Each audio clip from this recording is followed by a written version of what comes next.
wa kafa biha min ni'mah. Alhamdulillah, segala puji bagi Allah Subhanahu wa taala yang mengumpulkan kita, yang mendudukkan kita, yang memberi kita berbagai macam kesempatan, yang memberi kepada kita nikmat Islam dan juga nikmat iman.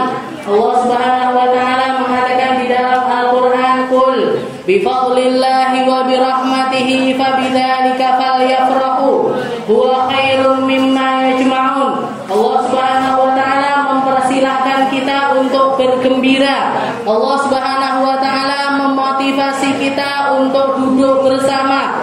Allah Subhanahu wa taala memberikan kita perintah untuk bergembira bersama, mengingat-ingat berbagai macam nikmat yang telah Allah Subhanahu wa taala anugerahkan kepada kita.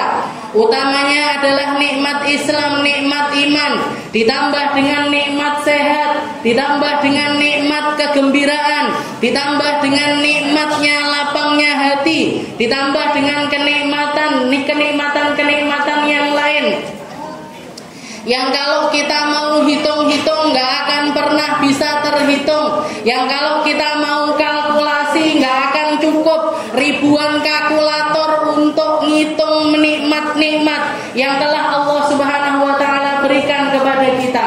Maka oleh karena itu, sebagai bentuk nurut, sebagai bentuk taat, sebagai bentuk ngikuti apa yang telah Allah Subhanahu wa taala perintahkan kepada kita duduk di sini bersama-sama bergembira, nginget-nginget tentang kisah Nabi kita, nginget-nginget tentang syafaatnya Nabi, nginget-nginget tentang pertolongannya Nabi, nginget-nginget tentang sepak terjangnya Nabi. Kalau bukan karena datangnya Nabi Muhammad, kalau bukan karena terutusnya Nabi Muhammad, kalau bukan karena kemauan Nabi untuk mensyiarkan agama ini, kita tidak akan pernah tahu untuk apa hidup kita, mau kemana kita, mau kita isi dengan apa. Kita akan terombang-ambing ke sana kemari. Kita akan mengikuti perlakuannya manusia yang setiap zamannya berubah-ubah, yang setiap waktunya punya tren yang baru, yang setiap saatnya akan ada hal-hal yang baru, yang kalau kita turuti terus-menerus, itu semuanya juga tidak akan pernah ada habisnya. Makanya kalau kita tanya kepada semua orang, kalau saya nanya sama jenengan semuanya, jenengan ini pengen seneng apa pengen susah? Pengen gembira apa pengen sedih? Seneng lek guyu apa seneng lek nangis? Nggih.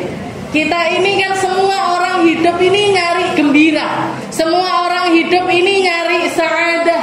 Hidup di dunia ini nyari ketenangan hati. Tapi setiap orang berbeda-beda cara mengekspresikannya. Setiap orang punya pikirannya masing-masing. Dan kalau misalkan kita nanya kepada orang-orang, kepada semua orang yang ada di atas muka bumi ini, semuanya nyari seneng, semuanya nyari gembira. Tempat-tempat hiburan itu dibuka untuk menghibur.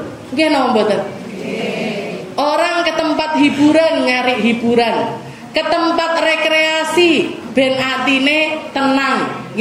Orang kesana kemari nyari ketenangan, orang kesana kemari nyari kegembiraan. Tapi kalau kita lihat, kalau ini pakai kacamatanya manusia, gembira pakai kacamatanya manusia, ini tidak akan pernah ada ujungnya. Anak yang masih sekolah SD, nanti kalau masuk SMP kayaknya senang. Masuk SMP tambah mumet. Masuk SMP nanti kalau udah SMA kayaknya enak, tambah mumet nah. Yang SMA nanti kayaknya kalau kuliah enak deh, tambah akeh tugasnya. Sudah kuliah nanti kalau sudah dapat kerjaan kayaknya enak, dapat kerjaan tambah repot, tambah mumet, tambah stres. Katanya mereka kayaknya kalau nikah ini enak, kalau saya sudah dapat tambatan hati, kalau sudah dapat pasangan hidup, kayaknya tenang hidup saya. Bareng duwe bojo tambah mumet. Punya suami tambah tambah banyak perasaan yang harus dijaga, tambah banyak orang-orang yang harus kita perhatikan. Tambah pusing lagi. Kayaknya ini kalau punya anak tenang saya. Dua anak siji, istilahnya seneng. Sebulan, 2 bulan, 3 bulan, baru setahun mulai ngelitis, mulai pusing. Kayaknya mari lek duwe anak loro, nggih. Tambah mumet neh, 3, tambah neh, 4, 5. Jenengan tanya, nggih. Sama yang belum nikah ini coba tanya sama emak-emak, ibu-ibu ini, tambah repot apa tambah longgar? Tambah repot. Yang sudah punya anak kecil-kecil, nanti kayaknya kalau udah anak-anak saya gede, kayaknya wis iso aku, nggih. Kayaknya sudah tenang aku. Tambah pusing. Ini anak saya mau SMP di mana, mau SMA di mana, mau kuliah di mana, mondok di mana. Belum lagi kalau anaknya nggak betah di pondok ini itu dan lain sebagainya, nggak ada ujungnya. Nggak ada ujungnya. Kegembiraan yang dicari ini kalau pakai versinya manusia, kalau pakai ukurannya manusia, kalau pakai kata-katanya manusia, nggak akan pernah ada ujungnya.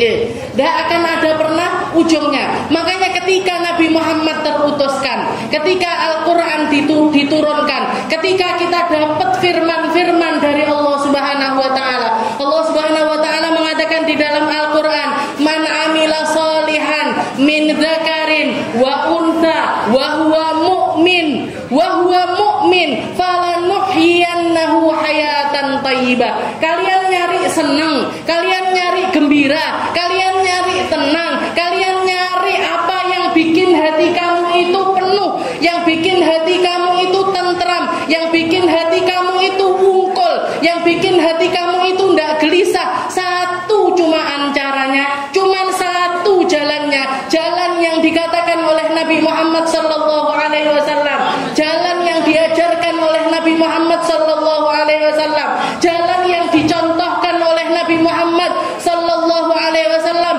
sampai-sampai beliau dengan tongkatnya ngasih garis 1 kali di atas tanah, ditumpuk dengan garis lagi, ditumpuk dengan garis lagi. Setelah itu Nabi Muhammad mengatakan, hadza siratu rabbika mustaqima. Ini satu-satunya jalan yang lurus, ini satu-satunya jalan yang akan bikin hati kamu penuh, ini satu-satunya jalan kalau kamu pengen nyari gembira di dunia sampai akhirat, kalau kamu nyari ketenangan dunia sampai akhirat, kalau kamu nyari hiburan dunia akhirat, cuman ini jalannya, satu-satunya jalan. Ujungnya adalah kita yang masih berusaha untuk istiqomah di atas muka bumi ini. Ujung satunya lagi adalah surga dari Allah Subhanahu wa Ta'ala. Cuman satu jalannya. Makanya kalau rekreasi ataupun hiburan-hiburan yang ditanya-tanyakan sama orang, kalau mereka bukan orang iman, itu maklum. Kalau mereka bukan orang Islam, itu wajar. Tapi kalau yang nanya adalah orang Islam, saya ini gembiranya gimana? Saya ini tenangnya gimana? Saya ini gimana caranya biar ndak stres, biar ndak depresi, biar ndak pusing? Gimana caranya? Semuanya ada di dalam Al-Quran. Wahwa mu'minun, wahwa mu'min. Jalan utamanya adalah iman. Setelah iman itu apa? Amal soleh. Man amila amalan solihan. Barang siapa yang beramal dengan amal yang soleh, mau kalian laki, mau kalian perempuan, mau kalian jenis apapun, usia berapapun, kalau kalian beramal dengan amal soleh, penuh dengan keimanan, penuh dengan kepercayaan kepada Allah Subhanahu wa Ta'ala, penuh dengan ketulusan nyari surganya Allah Ta'ala, falanuhyiyannahu hayatan thayyibah. Orang ini yang akan dianugerahi sama Allah Ta'ala kehidupan yang indah, kehidupan yang enak, kehidupan yang tentram. Kenapa? Karena sadar lakon sak lakon, langkah selangkah, detik per detik, itu semuanya adalah jalan takdir dari Allah Subhanahu wa Ta'ala. Tidak ada waktu untuk ngeluh, tidak ada waktu untuk ngeresuloh, tidak ada waktu untuk menyalahkan Allah Ta'ala. Kalau kita nyalahkan seseorang dengan takdir kita, yang paling kita salahkan adalah Allah Subhanahu wa Ta'ala. Kalau kita mengeluh dengan rasa sakit kita, yang ngasih sakit itu Allah. Kalau kita ngeluh dengan kemiskinan kita, itu yang ngasih miskin Allah. Kalau kita ngeluh dengan jalan hidup kita, yang ngasih jalan itu Allah. Yang ngasih jalan itu adalah Allah. Maka ketika kita jadi orang iman, diajari sama Nabi Muhammad, ada yang namanya syukur, ada yang namanya sabar. Ada yang namanya syukur, ada yang namanya sabar. Dan ketika kita beriman kepada Allah Subhanahu wa Ta'ala, puncaknya, rasa tertingginya, rasa paling tingginya adalah ketika kita bersyukur atas setiap hal yang nyampe kepada diri kita. Alhamdulillah ala kulli hal, yang diajarkan salah satu zikir yang diajarkan oleh ulama kita. Alhamdulillah ala nikmatil islami wal iman wa kafa biha min ni'mah. Alhamdulillah ala kulli hal. Ya Allah, saya lagi sedih, alhamdulillah. Saya lagi senang, alhamdulillah. Saya hidup gampang, alhamdulillah. Hidup susah juga, alhamdulillah. Saya sehat, alhamdulillah. Saya sakit juga, alhamdulillah. Ini yang namanya hayatan thayyibah. Kehidupan yang indah, kehidupan yang paling tentram, kehidupan yang Allah Subhanahu wa Ta'ala ingin kita hidup dengan cara tersebut. Karena ketika kita hidup dengan jalan yang lurus ini tadi, ujungnya adalah surga, keabadian, keindahan yang bukan hanya kita rasakan di dunia, tapi keindahan sampai ke dalam surganya Allah Subhanahu wa Ta'ala. Wa huwa mu'min. Jadi kuncinya cuma satu, cuma dua hal, yaitu iman, setelah itu beramal soleh. Iman dan beramal soleh. Amal soleh landasannya dengan iman. Saya ngaji karena Allah, saya belajar karena Allah, saya bersalawat karena Allah, saya nutup aurat karena Allah, saya bekerja karena Allah. Cari imanmu di setiap keadaan-keadaan yang Allah Ta'ala takdirkan kepada kita. Ketika kita bekerja, ya Allah, saya kerja untukmu, saya kerja untuk berjuang di jalanmu. Maka bersihkan dari setiap hal-hal yang tidak engkau ridhoi. Jauhkan dari setiap perkara yang bikin Allah Ta'ala murka. Jauhkan, hindari segala hal yang akan menjerumuskan kita ke dalam nerakanya Allah Subhanahu wa Ta'ala. Falanuhyiyannahu hayatan thayyibah walanajziyannahum ajrahum bi ahsani ma kanu ya'malun. Dan setelah itu janjinya Allah, setelah orang ini dapat ketenangan, ketentraman di dunia, nah yang akan berlanjut ketenangannya sampai ke akhirat nanti, walanujziyannahum. Dan amal per amalmu, setiap detail dari amalmu, kecil ataupun banyak dari amalmu, Allah Ta'ala yang bagian ganjar, Allah Ta'ala yang bagian ngasih pahala, Allah Ta'ala yang bagian untuk membalaskan. Dan kalau Allah Subhanahu wa Ta'ala sudah balas, balasannya pasti di luar hal yang mampu untuk kita hitung-hitung, di luar perkara yang bisa kita kalau manusia ngasih balasan kepada kita memberi sesuatu, mereka mengucapkan terima kasih, setelah itu balas dengan perkara yang sama, cuman sampai segitu. Manusia itu kalau balas, balasannya tidak seberapa. Tapi kalau Allah Ta'ala yang balas, kalau Allah Ta'ala yang ngasih ganjaran, kalau Allah Ta'ala yang pengen ngasih sesuatu kepada hamba tersebut, balasannya di luar apa yang mampu dilakukan oleh semua orang.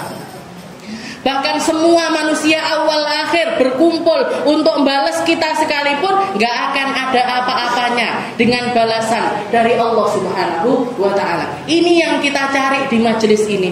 Ini yang kita cari ketika kita duduk di sini. Ini yang kita cari, jalan menuju Allah Ta'ala yang akan bikin saya gembira di dunia dan berlanjut kegembiraan ini sampai ke akhirat nanti.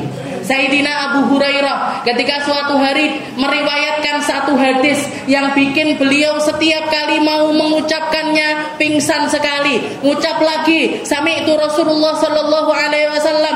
Beliau belum sampai ngomong hadisnya pingsan. Mau ngomong lagi, pingsan lagi. Mau ngomong lagi, pingsan lagi. Ternyata setelah itu beliau menyampaikan, suatu hari saya pernah duduk hanya berduaan bersama dengan Nabi Muhammad sallallahu alaihi wasallam di dalam satu kamar. Di saat itu Nabi Muhammad menceritakan, idza jaa yaumal qiyamah, nanti di hari kiamat wahai Abu Hurairah akan didatangkan orang yang pertama kali dihisab, orang yang pertama kali maju, orang yang pertama kali akan ditanyai oleh Allah Subhanahu wa taala adalah 3 golongan manusia.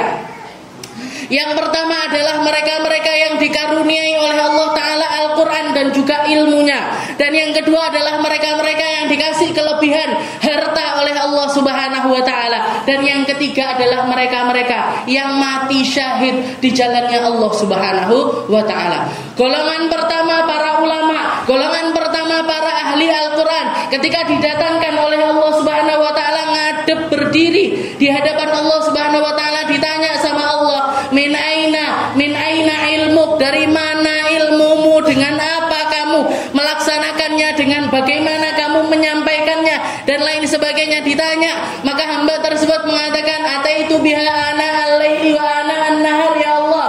Ya Allah, saya ngamalkan ilmu saya siang malam, saya nyampaikan ilmu saya siang malam, saya ngajari umat siang malam karenamu ya Allah. Ilmu ini darimu dan karenamu saya menjalankannya ya Allah. Maka Allah Subhanahu wa Ta'ala mengatakan, kadzabta, kamu bohong. Diikuti dengan seluruh malaikat yang ada di atas langit sana, mereka mengatakan, kadzabta, kamu adalah seorang pembohong. Kamu nyari ilmu, benar ilmu itu dariku, tapi kamu menyampaikannya bukan karena aku. Kamu menyampaikannya karena pengen kedudukan di antara manusia. Kamu menyampaikannya karena nyari penghormatan dari manusia. Kamu menyampaikannya karena nyari perkara-perkara yang ada di tangan manusia. Kadzabta, kamu adalah pembohong. Fannaru aula bik, maka neraka lebih layak untuk dirimu. Masuk golongan ulama ini ke dalam nerakanya Allah Subhanahu wa Ta'ala. Datang golongan kedua para agnia, orang-orang kaya. Ditanya sama Allah Ta'ala, hartamu dari mana? Kamu pakai untuk apa? Kamu berikan kepada siapa? Dan lain sebagainya. Maka hamba tersebut mengatakan, hartaku darimu ya Allah. Saya sedekahkan ana al-laili wa ana an-nahar. Saya bersedekah siang malam. Saya ngasih makan orang siang malam. Saya ngasihkan harta saya untuk manusia siang malam ya Allah, karenamu ya Allah. Maka Allah Ta'ala mengatakan, bukankah kamu benar harta itu dariku, benar harta itu aku karuniakan kepadamu, tapi kamu sedekah siang malam bukan karena aku. Kamu ngasih orang bukan karena aku. Kamu nyari kedudukan di antara manusia biar dikasih, biar dipandang sebagai orang yang dermawan, biar dipandang sebagai orang yang melakukan kebaikan, biar dipandang sebagai orang yang baik. Fannaru aula bik, maka neraka lebih pantas untuk dirimu. Silahkan masuk ke dalam neraka. Golongan ketiga pun demikian, para mujahid fisabilillah, orang-orang yang berjihad di jalannya Allah Ta'ala, berlumuran darah ketika kematiannya, datang kepada di hadapan Allah Ta'ala, ditanya, kenapa kamu mati? Kenapa kamu berperang? Kenapa kamu melakukan ini semuanya?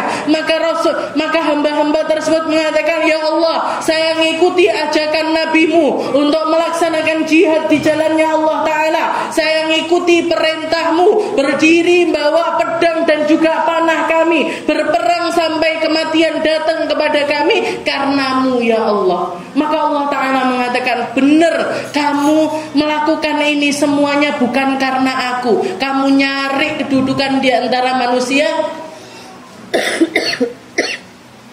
Fannaru aula bik, maka neraka lebih pantas untuk dirimu. Sekali lagi Sayyidina Abu Hurairah yang mengucapkan, yang ngasih tahu, yang meriwayatkan tentang hadis tersebut, beliau pingsan sekali lagi. Begitu bangun beliau mengatakan di akhir Rasulullah Sallallahu Alaihi Wasallam menutup perkataannya dengan mengatakan, ya Abu Hurairah, wahai Abu Hurairah, 3 golongan manusia ini adalah orang yang pertama dihisab sama Allah Ta'ala dan menjadi orang pertama juga yang akan menjadi bahan bakarnya api neraka.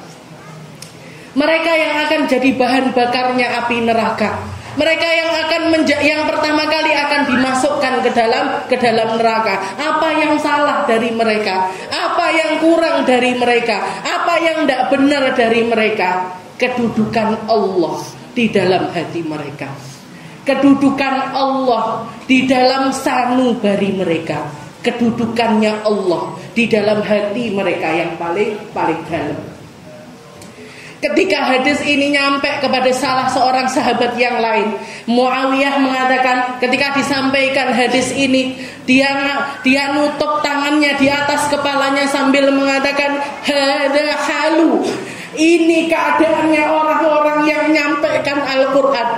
Ini keadaannya orang-orang yang bersedekah. Ini keadaannya orang yang berlumuran darah di jalannya Allah Ta'ala. Terus gimana keadaannya orang yang tidak berbuat sama sekali? Gimana keadaannya orang yang punya ilmu tapi tidak mau menyampaikan ilmunya? Gimana keadaannya mereka yang dapat anugerah Al-Quran tapi tidak mengamalkan dengan isi Al-Quran? Gimana keadaannya orang-orang kaya yang pelit dengan kekayaannya? Gimana keadaannya orang yang berharta tapi tidak mengeluarkan hartanya di jalannya Allah Subhanahu wa Ta'ala? Ini orang yang berbuat, ini orang-orang yang melaksanakan sesuai dengan apa yang diajarkan oleh Allah Subhanahu wa Ta'ala. Terus gimana keadaannya orang-orang yang tidak mengamal sama sekali? Punya ilmu, tidak mau menyampaikan ilmunya, punya Al-Quran, tidak mau mengajarkan kepada orang lain, punya harta hanya dinikmati untuk dirinya dan keluarganya saja, punya perkara-perkara yang mampu menyebabkan mereka menjadi hamba-hamba yang diridhoi oleh Allah Ta'ala, tapi mereka jauh dari itu semuanya. Itu katanya Sayyidina Muawiyah, fakaifa haluhum, bagaimana keadaan mereka?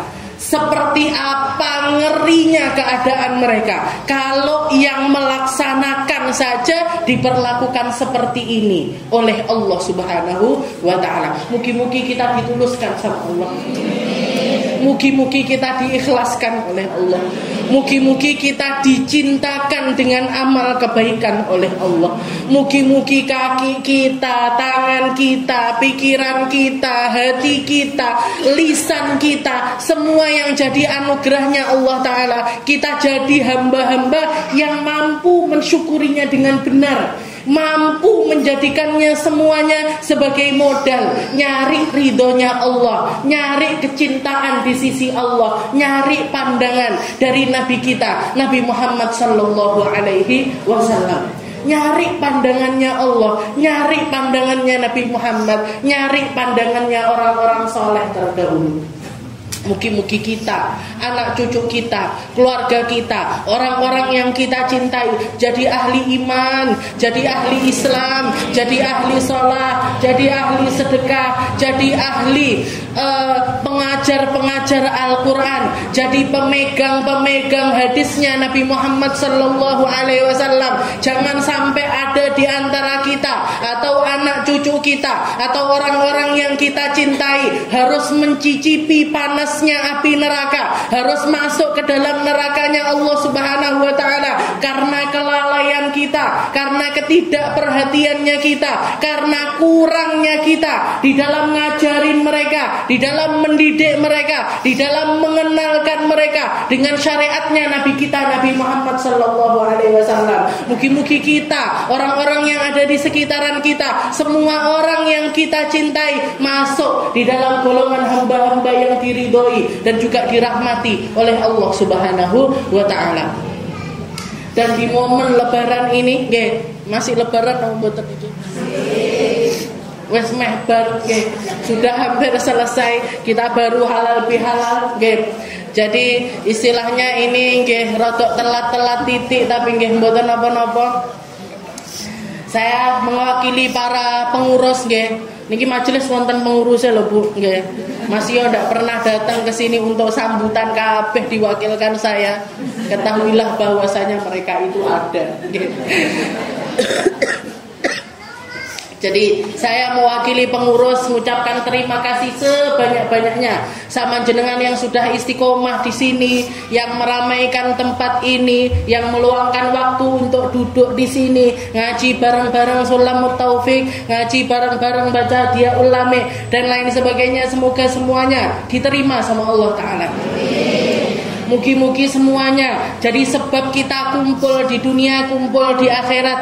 Semoga semuanya menjadi amal-amal yang akan dikirimkan kepada orang-orang yang telah mendahului kita. Entah itu ibu kita, atau ayah kita, atau kakek kita, nenek kita, orang-orang sekitar kita yang kita cintai yang telah mendahului kita. Semoga ini terkirimkan sebagai paket-paket yang indah untuk mereka. Paket-paket yang akan menerangi kuburan mereka, paket-paket yang akan bikin mereka rehat dengan keindahan yang akan memperindah dan meluaskan kubur-kubur mereka. Dan semoga kita sama Allah Ta'ala ditetapkan Islam, iman sampai akhir hayat kita, diistiqomahkan untuk jadi orang-orang baik dan beramal dengan cara yang baik, dituluskan setulus-tulusnya, karena yang ngasih ketulusan Allah, yang mengikhlaskan Allah, yang membersihkan hati kita Allah, yang menyucikan amaliyah kita juga adalah Allah. Maka kita minta sama Allah Ta'ala, ya Allah, pandang kami